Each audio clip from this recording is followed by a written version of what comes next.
यहाँ पर कैंडिडेट कौन है लोकसभा चुनाव के लिए बीजेपी की तरफ से? अरुण गोविल जी, है ना? क्या आप जानते हैं कि अरुण गोविल कौन है? रामायण में जिन्होंने राम का किरदार निभाया, ठीक है।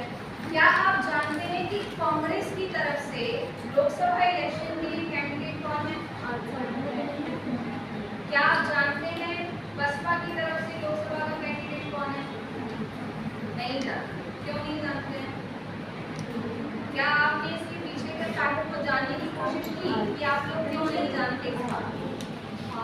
रीजन इज, मेरठ में आप जहां भी निकलेंगे आपको अरुण गोविल जी के बड़े बड़े होर्डिंग्स नजर आएंगे, जबकि अरुण गोविल जी तो मेरठ में रहते ही नहीं है।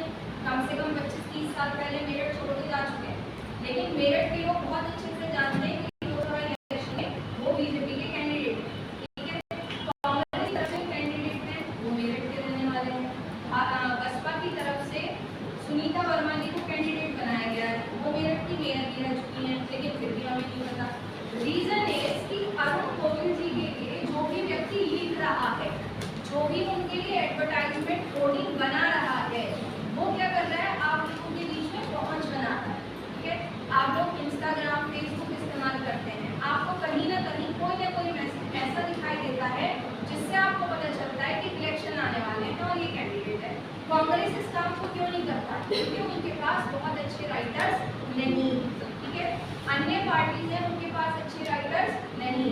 तो ऐसी सिचुएशन में आपके लिए एक मौका बनता है कि अगर आप क्रिएटिव राइटिंग करते हैं तो आपको बहुत आसानी से जॉब मिल जाएगी। इसकी क्रिएटिव राइटिंग, ठीक है। अब क्रिएटिव राइटिंग की इस समय बहुत ज़्यादा डिमांड है, चाहे वो पॉकेट नॉवेल हो, पॉकेट एफएम हो, कोई एफएम हो, कोई न्यूज़पेपर हो, कोई न्यूज़ चैनल हो, कोई सीरियल हो, कोई मूवी हो। तो क्या आपको लगता है कि न्यूज़ राइटिंग करने के बाद आपके पास जॉब्स के ऑप्शंस कम होंगे? नहीं होंगे। But you all are not serious. आप में से कितने लोग हैं जिन्होंने आज सुबह समाचार पत्र पढ़ा? कोई भी।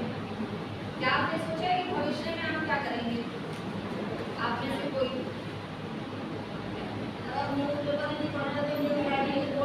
नेट क्लियर करके प्रोफेसर बनना है, लेकिन न्यूज़पेपर में एक हिस्सा होता है फ्रंट पेज, जहाँ पर डेली की न्यूज़ छपा है।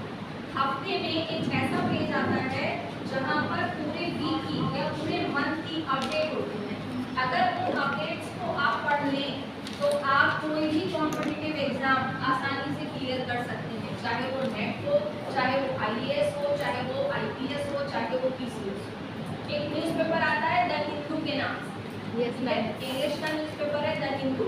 अगर आप द हिंदू 3 साल कंटिन्यू पढ़ लेते हैं तो your English will be fluent, nobody can fail you. आप यूपी बोर्ड से हैं, मैं भी यूपी बोर्ड से हूँ, but nowadays I can speak in English fluently. Why? Because I am a regular reader of the Hindu, ठीक है। और इंग्लिश आपके अंदर कॉन्फिडेंस पैदा करता है, nothing else. English is only a language.